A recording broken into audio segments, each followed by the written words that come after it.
15 ग्राम baking powder डालेंगे, 7 ग्राम, 14 हो गया, 16 हो गया। ये हमारा 15 ग्राम बेकिंग पाउडर हो। ये 200 ग्राम चीनी, बटर। अब हम इसको अच्छी तरह बीट कर लेंगे।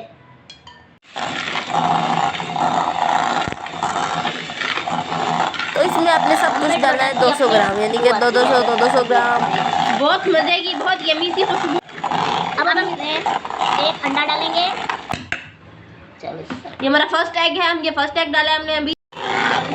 डालेंगे।